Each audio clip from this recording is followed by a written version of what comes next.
Bendiciones a todos mis amados hermanos en el nombre de Cristo Jesús. Un saludo muy especial de su hermano en Cristo, doctor Montalvo Suero, uno de los profesores y también miembro de la Universidad Teológica Shalom. Amén. Estamos en la disposición siempre de servirle y sobre todo de colaborar con ustedes en esto, lo que es los estudios teológicos que ofrecemos a través del Internet. Muchas de las carreras que ofrecemos son completamente online, que usted puede estudiar desde la comodidad de sus hogares. Amén. Otras las hacemos presenciales a través de Zoom y de acuerdo a la modalidad que a usted le guste elegir. En esta ocasión queremos continuar con la lección número 2 de lo que es Introducción a la Biblia, una de las materias fundamentales de la carrera teológica cuando se está iniciando, lógicamente. En la primera lección nosotros comenzamos a estudiar qué es la Biblia, que es el título de la primera unidad. Cuáles son los nombres de la Biblia, su naturaleza, su carácter, amén, como Biblia, los nombres que aparecen también en las Escrituras, sus principales divisiones, amén, y sobre todo hemos visto la importancia de nosotros estudiar las Escrituras, tanto a nivel personal como a nivel ministerial. Ahora queremos seguir ahondando los estudios con este tema, la segunda lección, que es cómo fue escrita la Biblia. Todo el mundo sabe que Dios escribió solamente 3 veces. Digo, todo el mundo sabe porque entendemos que es un conocimiento general. Escribió los 10 mandamientos directamente con su mano. Amén, según en Éxodo 31:1, las 2 tablas fueron escritas directamente por Dios, y también escribió el juicio del rey Belsasar, que fue escrita en la pared, una mano no cortada, una mano que escribió en la pared, que decía Mene, Mene, Tekel, Mendel. Y además vemos a Cristo que escribió en tierra. La primera vez fue con Moisés en el monte Sinaí, que Dios escribió para dar la ley a Moisés y escribió con su dedo las 2 tablas de piedra. La segunda vez fue el mensaje de juicio cuando Belsasar, y la tercera vez, amén, que encontramos fue un acto de misericordia para una mujer que estaba siendo acusada. Por lo tanto, solamente se dice que esas 3 veces Dios escribió directamente con su mano, amén, y por eso nos preguntamos si solamente estas 3 veces Dios escribió con sus manos, ¿de dónde surgen las Escrituras? ¿Quién la escribió? Es una pregunta que muchas veces los inconversos le hacen a los creyentes, que los hombres escribieron las Escrituras, que no pueden creer en ellas, pero hay que ver, amén, quiénes son los que escribió. La Biblia tiene un solo autor, Dios, y hay que reconocerlo. La Biblia es producto de la mente de Dios, pero Dios utilizó lógicamente a unos 40 hombres, los cuales son llamados agiógrafos, de agios, santo, grafos, escritura. O sea, los santos hombres de Dios hablaron siendo inspirados por el Espíritu Santo, y estos hombres que Dios eligió bajo el efecto o bajo el acto de inspiración son los escritores de la Biblia. La Biblia se escribió en un proceso durante un periodo de unos 1600 años, y pertenecen también estos escritores a diferentes extractos sociales. Algunos son de los primeros, fueron patriarcas, como Moisés, que es un patriarca, como Job, que es un patriarca. Otros fueron profetas, como Samuel, como Isaías, como Jeremías. Otros fueron sacerdotes, escribas, como Esdras, amén. Y otros fueron reyes como David, como Salomón, que son escritores de la Biblia. Sin embargo, hay otros también que son agricultores, que son ganaderos, que son pescadores. Entre ellos está Bacú, está Pedro, amén. Otros como médicos, como es Lucas. Y de esta forma encontramos una gran gama de personajes que se puede decir que son escritores de la Biblia. La Biblia originalmente se escribió en 3 idiomas. El primero de ellos es el hebreo, que es el idioma más antiguo. Luego surge el arameo, que es en época después de la deportación, y finalmente la Biblia se escribió en griego. La Biblia no solamente se escribió en Jerusalén, porque algunos piensan que solamente allá en Palestina, amén, sino que se escribió en otras regiones de Asia y por lo tanto se puede decir que la Biblia fue escrita en 3 continentes diferentes, en Asia, en África, que es Egipto, amén, y también en Europa, que es Roma. Y también podemos ver que la Biblia se escribió en diferentes lugares, en palacios, en desiertos, en cárceles y en diferentes tiempos, en tiempo de paz, en tiempo de guerra. Como vimos en la lección pasada, la Biblia consta de 66 libros, 39 el Antiguo Testamento y 27 libros el Nuevo Testamento. Y a pesar de la gran diversidad humana de personas que escribieron la Biblia, los libros que están ahí, sin embargo, no contienen error, no contienen contradicción. Amén. Y tampoco tienen los errores tan notables de los escritos antiguos. Basta nosotros buscar un libro, aunque sea de Homero, amén, o de otro filósofo griego, y comenzamos a leer los conceptos que tenían de la vida, del mundo, amén, del cosmos, y vamos a quedarnos sorprendidos de cosas absurdas que están reveladas ahí. Por lo tanto, los datos que aparecen en la Biblia históricamente son correctos. Los datos que aparecen en la Biblia geográficamente son correctos. Y los datos que aparecen en la Biblia científicamente son correctos, a pesar del gran atraso que la humanidad tenía en materia de ciencia en esa época en que comenzó a escribirse la Biblia.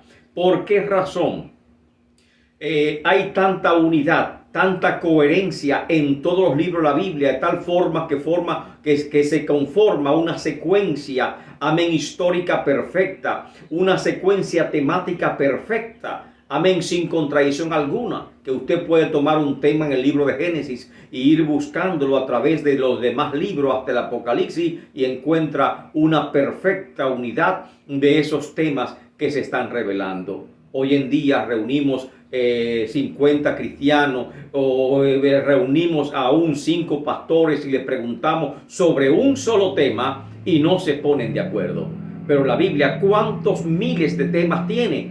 Y hay una perfecta unidad. ¿Cuántos miles de aspectos tiene? Y hay una perfecta unidad. ¿Cómo se explica esa unidad interna que tiene las Escrituras? Fácilmente. Solo hay un autor, que es Dios. Y ese autor es que dirigió a cada uno de estos escritores en el proceso de escribir la Biblia. En resumen, la formación de la Biblia, que usted debe saberlo como estudiante de teología. La Biblia está formada por 66 libros, 39 el Antiguo Testamento, que compaginan perfectamente bien con la Biblia hebrea o Tanakh, y 27 libros del Nuevo Testamento, que es desde la perspectiva cristiana. La Biblia fue escrita por más de 40 autores diferentes, con diferente formación, pero en cada libro se reflejaba también la personalidad del escritor humano. Fue escrita durante un periodo muy vasto de unos 1600 años y a pesar del tiempo guarda perfecta unidad. Fue escrita no solamente en un lugar como Jerusalén, sino en varios continentes, en 3 continentes, por así decirlo, en Asia, África y Europa. Y fue escrita en 3 idiomas, el hebreo, que es más antiguo, arameo, que le siguió, y finalmente el griego, en diferentes lugares, palacios, desiertos, cárceles, y en diferentes tiempos, tiempo de paz y tiempo de guerra. Y a pesar, la Biblia guarda una armonía asombrosa porque ella es la palabra de Dios. Hay un concepto que nos habla de por qué la Biblia es la palabra de Dios. Y lo encontramos en 2 Timoteo capítulo 3, versículo 16, cuando leemos: toda la escritura es inspirada por Dios. El término inspirada viene de un vocablo griego que significa theoneustos. Theos es Dios, como lo sabemos, y neo es soplar, respirar hacia afuera. Amén. Y significa que la Biblia fue expresada, la Biblia salió del aliento de Dios. Es el mismo concepto que encontramos en el Antiguo Testamento. cuando Dios creó al hombre en Génesis capítulo 2, que dice que sopló aliento en su nariz y fue el hombre un ser viviente. Y por esa razón, por este concepto de inspiración, entendemos que la Biblia es autoritativa porque viene de Dios. Amén. Dios la sopló con su aliento. Tiene ese poder regenerador, vitalizador. Amén. Y nosotros cada vez que la leemos, la estudiamos, amén, sentimos los efectos de la Biblia en nuestra mente y en nuestro corazón. En 2 de Pedro capítulo 1, versos 20 al 21 también nos habla de la inspiración. Y dice, porque nunca la profecía fue traída por voluntad humana. O sea, no es una iniciativa del hombre. La Biblia tiene cosas que jamás el hombre pudo imaginar, que jamás subió al corazón del hombre. Y por tal razón no se puede decir que haya surgido del intelecto o del genio humano, sino que salió de la mente de Dios. Amén. Repetimos a 2 de Pedro capítulo 1 versos 20 y 21. Porque nunca la profecía fue traída por voluntad humana, sino que los santos hombres de Dios hablaron siendo inspirados, otra vez la palabra inspirado, por el Espíritu Santo. La inspiración, por tanto, nos habla de que Dios dirigió a los escritores humanos, a los escritores sagrados, llamados agiógrafos, a escribir la verdad divina sin mezcla de error. Por lo tanto, si le pregunto a usted como estudiante de la escritura, ¿qué es la inspiración? Usted debe contestarme que es la influencia sobrenatural del Espíritu Santo obrando en la mente de los escritores sagrados para dirigirlo a escribir la verdad divina sin mezcla de error. Y es obvio, pues la Biblia es el libro más antiguo que se preserva y se conserva hasta hoy en día. Y sin embargo, la Biblia no contiene error, por eso cuando se llama es inerrata. Y la Biblia no falla, por eso en latín se dice que es infallere, o sea, infalible, y por gracias a los efectos de la inspiración. Si leemos algunos teólogos como Michael Ferman, entre otros, o Francisco La Cueva y otros teólogos más, amén, vamos a ver cuáles son las características principales que reúne el concepto de inspiración. Y hay 4 características principales. En primer lugar, la inspiración de las Escrituras es divina. Al hablar de que es divina, hablamos de que es sobrenatural. Dijimos al principio que es la influencia del Espíritu Santo obrando en la mente del escritor sagrado para protegerlo de cometer error en el proceso de la escritura. Amén. Y por lo tanto, es algo sobrenatural.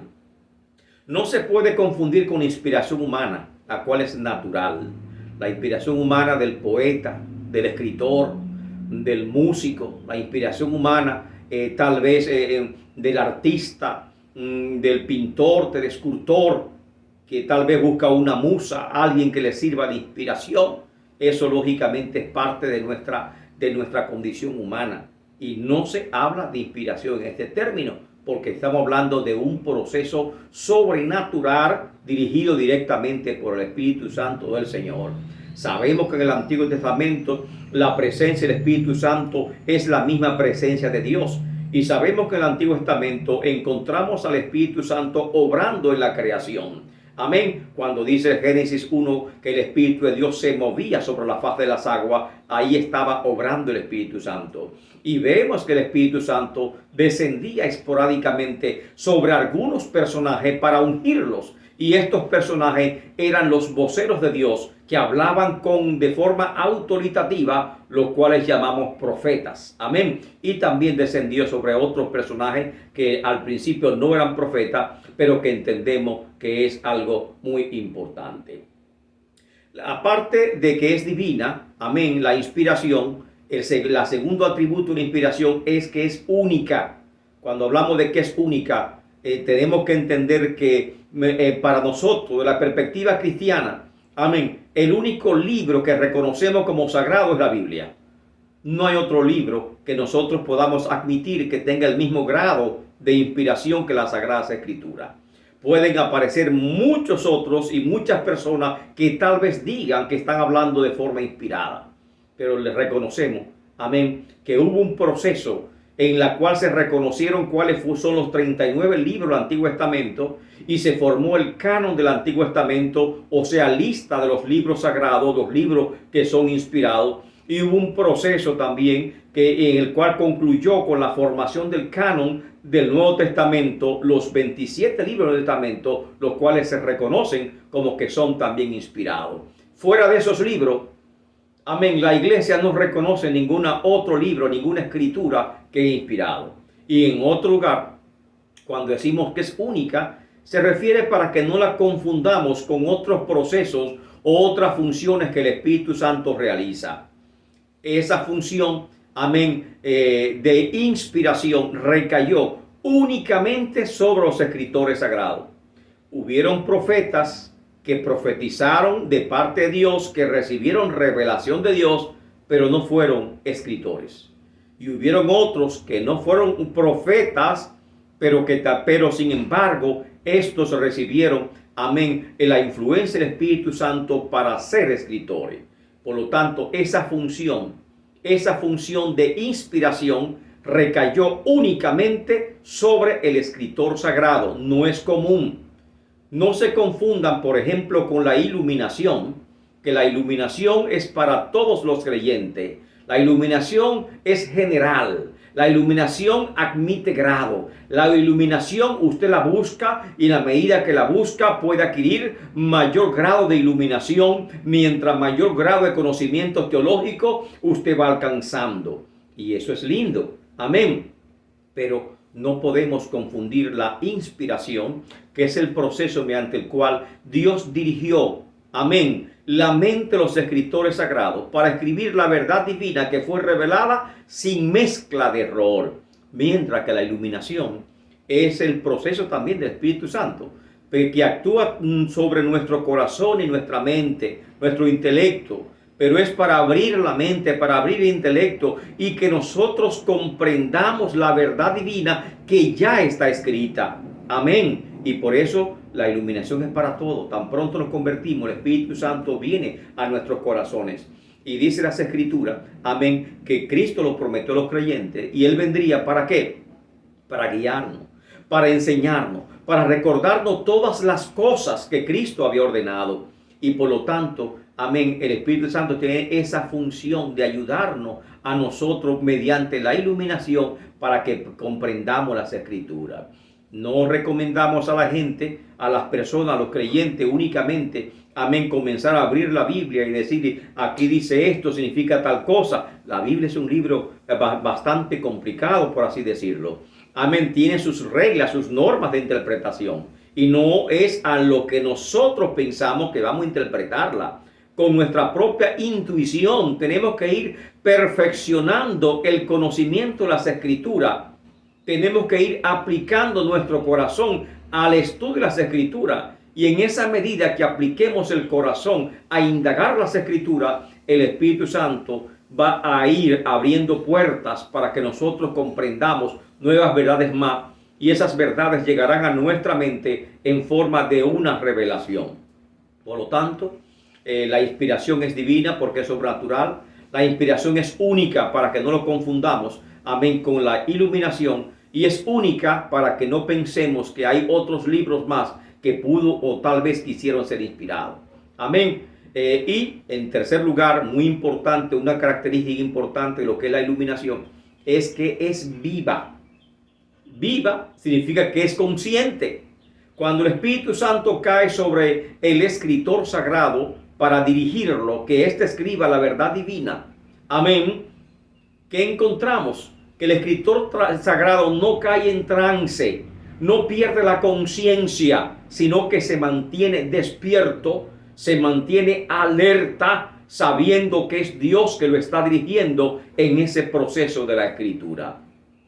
No es lo mismo con la experiencia que tenemos, amén, cuando hay, por ejemplo, posesión o cuando se practica el espiritismo, que hay algo parecido que se llaman escritura automática, donde en la posesión la persona poseída puede comenzar a escribir lo que supuestamente, amén, él está haciendo escribir, pero está en un estado inconsciente. Esto hay que descartarlo. Cuando alguien es tomado por el Espíritu Santo, se mantiene despierto, alerte, no inhabilita tu personalidad, no inhabilita tu sentido, al contrario, lo agudiza, lo despierta. Amén. No estás en trance y aún conserva lo que es tu personalidad. De tal forma que cuando analizamos la escritura de Lucas, el médico amado, que escribió el evangelio que lleva su nombre, Lucas, y el libro de Hechos de los Apóstoles, en un perfecto griego, en un lenguaje sumamente poético, con más de 5 grandes poesías en su evangelio o cantos en su evangelio, encontramos la profundidad y la erudición de este escritor que es Lucas. Cuando leemos, por ejemplo, a Habacuc,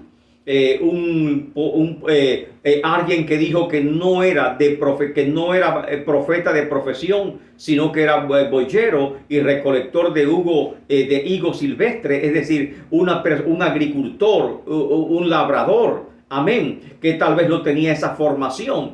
Vemos en su escrito, vemos en su lenguaje, que es un lenguaje tosco, que es un lenguaje que tal vez no tenga tanta delicadeza, amén. Y podemos notar la personalidad de cada escritor a través de sus escritos.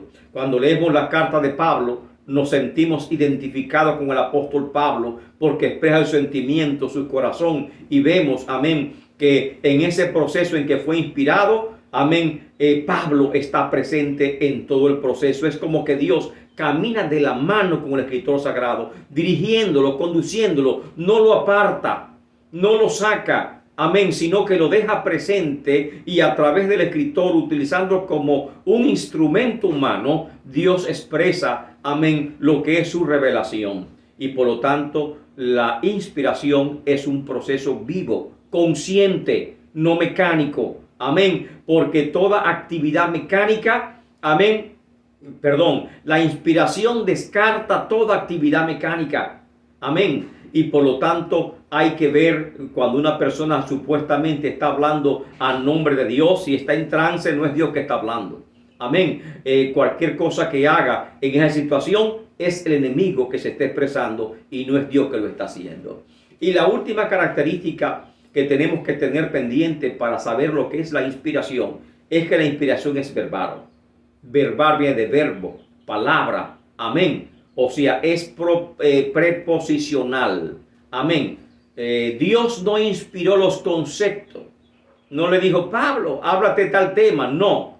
No le dijo a Jeremías, háblate de ese tema. No. Le dijo, simplemente escribe. Así ha dicho Jehová. La inspiración recae sobre la palabra, no sobre la idea. La inspiración recae sobre cada una de las frases y oraciones que están en la palabra del Señor. Aunque tenemos que hacer excepciones, amén, que hay palabras inspiradas y hay registros inspirados. Una palabra es inspirada cuando usted nota la expresión, así ha dicho Jehová, pero hay registros inspirados, amén. El apóstol Pablo dijo en una ocasión, esto no es que yo lo haya recibido del Señor, sino que doy mi parecer al particular.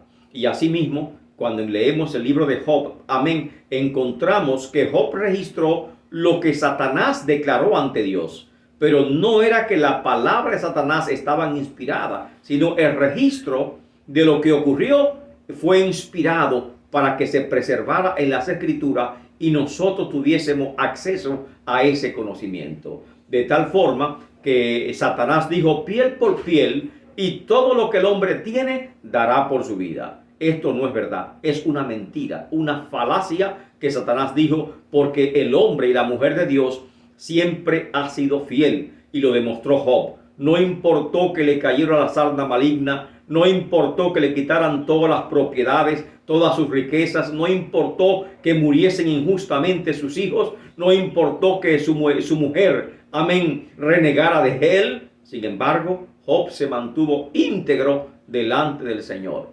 Satanás cometió tremenda equivocación. En resumen, que la inspiración es el proceso sobrenatural del Espíritu Santo sobre la mente, obrando sobre la mente del escritor sagrado para dirigirlo, no lo quita, no lo anula. Dirigirlo a escribir la verdad divina, la revelación divina sin mezcla de error. De tal forma que la inspiración tiene 4 características fundamentales. Es divina, sobrenatural, es por el Espíritu Santo. No se confunda con la inspiración natural de los hombres, de los artistas, de los poetas, de los compositores. Es única y por lo tanto solamente la inspiración bajó sobre los escritores sagrados. Tan pronto se cerró el canon, ya no hay más escritores sagrados. Amén. Y por lo tanto nadie, aunque se llame apóstol o querubín o arcángel, tiene derecho o autoridad para seguir escribiendo o revelando lo que ya está escrito. Falsos profetas, amén, como David Korex, por ejemplo, se levantó a querer supuestamente abrir los sellos de Apocalipsis y cometió tremendo error que le costó la muerte a él y también a los seguidores de él en Waco, Texas. En la Biblia ya está revelada, la Biblia ya es completa y por lo tanto es única. Amén. Es viva porque la inspiración descarta todo proceso que no sea consciente, que sea mecánico. Y es verbal porque la inspiración recae, amén, no sobre las ideas, sino que es preposicional, sobre las palabras que dijo Jehová de los ejércitos. Y en este concepto de inspiración nos aclara y podemos decir entonces, ¿cómo es la inspiración? La inspiración es plena. Toda la Biblia es inspirada por Dios. Jesucristo reconoció los libros del Antiguo Testamento. Amén. Y la iglesia, amén, y el Espíritu Santo hizo reconocimiento de los libros que conforman el Nuevo Testamento. La iglesia, porque cada vez que lee cualquier libro del Nuevo Testamento, este libro impacta tu vida, cambia tu vida y da evidencia de que realmente es un libro inspirado por Dios. La Biblia toda es inspirada por Dios. No es parcial la inspiración. No admite grado, que está poco inspirada, menos inspirada. No, es total, es completa, es absoluta. Amén. Y por lo tanto, la Biblia está completa. Los 39 libros del Antiguo Testamento ya están cerrados. Se llaman canon del Antiguo Testamento y para los judíos se llama Tanakh o Biblia hebrea. Para nosotros, amén, también están cerrados. Es completa porque los 27 libros que conforman el Nuevo Testamento, el canon está cerrado. El proceso comenzó a cerrarse en el año 98, el año 100, cuando se escribió el libro de Apocalipsis, y hasta el siglo III fueron reconocidos, amén, todos los libros que conforman actualmente lo que es el Nuevo Testamento. Aparte de ser plena, la inspiración, aparte de ser completa, la Biblia tiene la característica de que es inerrata. Y cuando hablamos de inerrata, es decir, inerrancia, estamos hablando que la Biblia no contiene errores. A pesar de que muchos escritores, algunos escritores están buscando errores en las escrituras, sin embargo, la escritura no contiene errores. Amén. Y eso es demostrable. Y la medida que el estudiante de teología va profundizando en los estudios teológicos y sobre todo en lo que es la traducción de los textos sagrados y lo que es también la interpretación, amén, de los textos sagrados, se irá dando cuenta de que la Biblia no contiene errores. Y como dijo Cristo, que es la última característica de la Biblia, que la Biblia es infallere, no falla. Y Cristo lo expresó con palabras simples. Ni una jota, ni una tilde pasará de la ley hasta que todo se haya cumplido. Dios es fiel, Dios es veraz, Dios no falla y todo se va a cumplir. En resumen, tenemos que entender los procesos del Espíritu Santo, amén, cómo obró en las escrituras que tenemos hasta hoy en día. Este es el proceso de revelación. La revelación es el conocimiento, la revelación es un hecho que solamente está en la mente de Dios. Ese proceso, esa revelación, Dios la transmite, la muestra a través de símbolos, como es el lenguaje, como son las imágenes, como son las visiones, amén, como son las palabras. A través de esos símbolos, Dios da ese mensaje que se llama revelación al ser humano que lo recibe, que es el profeta, amén, o el instrumento de Dios, amén, que recibe esa revelación. Cuando esa persona recibe esa revelación, amén, Dios le ordena escribir lo que ha visto, se llama inspiración. Revelación es simplemente recibir el mensaje que Dios me da. Inspiración es escribir el mensaje que Dios me está dando. Dios dirige al instrumento humano para que hable o escriba lo que Él le ha mostrado. Y esa dirección es a través del Espíritu Santo. El proceso siguiente es la iluminación. Dios trae luz, sabiduría, explica lo que significan sus palabras, lo que significa la revelación que ha dado a ese instrumento humano. Vemos que algunos profetas, amén, sobre todo en el género apocalíptico, recibieron visiones de parte de Dios y muchas veces se quedaron perplejos sin saber qué significaban esas visiones. Daniel, por ejemplo, no sabía qué significaba. Vio simplemente, amén, 2 bestias, amén, y vio 10 cuernos. Pero ¿qué significan las bestias? ¿Qué significan los cuernos? Vio un cuerno pequeño que salía, que tenía boca, que hablaba grandes cosas. ¿Qué significa esto? Y pidió al Señor revelación, porque Dios es el que da revelación, amén, para entender lo que está escrito, amén. Y a través de un ángel, el Señor le mandó la interpretación de las visiones que él ha visto. Y por eso, por lo tanto, hay diferentes medios que Dios utiliza para traerte iluminación de las Escrituras. Utiliza el medio de ángeles, utiliza tal vez a otras personas como un maestro, como un pastor, amén, como un líder de la iglesia para traerte iluminación sobre un pasaje o sobre una porción de las Escrituras en particular. Y también utiliza al Espíritu Santo, que siempre está en ese proceso para traerte iluminación en el particular. De esta forma fueron escritos los 66 libros que conforman nuestra Biblia, que hoy nosotros decimos que es la Santa Escritura. En definitiva, podemos preguntarle a usted, ¿por qué la Biblia es la palabra de Dios? Podemos contestar, porque la Biblia es inspirada por Dios. Y la palabra inspiración significa que brotó, que salió del aliento de Dios y que es autoritativa, que tiene fuerza, que tiene poder, que es dinámica, como dice el autor de Hebreo, más cortante que toda espada de doble filo. Alabado el nombre del Señor. ¿Por qué la Biblia es la palabra de Dios? Porque es exacta científicamente. Amén. No es que simplemente fue inspirada en asuntos de fe, es que toda ella fue inspirada en asuntos de científicos que habla. No es un libro de ciencia, por lo tanto no se pone a detallar aspectos científicos, pero es exacta científicamente en los temas que trata. Es exacta históricamente, es exacta en toda su unidad, amén, y es exacta en todas sus profecías. Y por lo tanto podemos decir que la Biblia es la palabra de Dios por estos motivos. Porque la Biblia es eterna. Porque la Biblia es poderosa para transformar vidas. Y por esa razón, nosotros creyentes decimos siempre que la Biblia es la palabra de Dios. Hay un pensamiento muy lindo que lo tomé del internet, amén. Me informan que es de autor desconocido, pero quería compartirlo con todos ustedes. Dice de la siguiente manera: la Biblia, el libro sagrado. Este libro contiene la mente de Dios, la condición del hombre, el camino de la salvación, el destino de los pecadores y las bienaventuranzas de los creyentes. Su historia son verdades y sus decretos son inmutables. Léela para ser sabio, créela para ser salvo y practícala para ser santo. Contiene luz para guiarte, alimento para sostenerte y consuelo para iluminarte.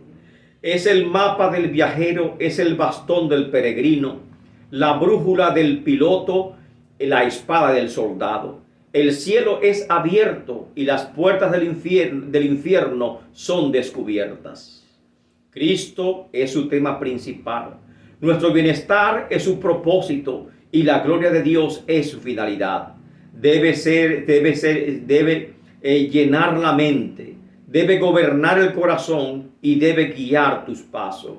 Léela con calma, con frecuencia, con oración. Te ha sido dada en la vida, será abierta en el juicio y será recordada para siempre. Incluye las mayores responsabilidades, recompensará los mayores trabajos y condenará a todos los que tratan con ligereza su sagrado contenido. Dios te bendiga, Dios te guarde. Hasta aquí esta segunda lección de lo que es Introducción a la Biblia.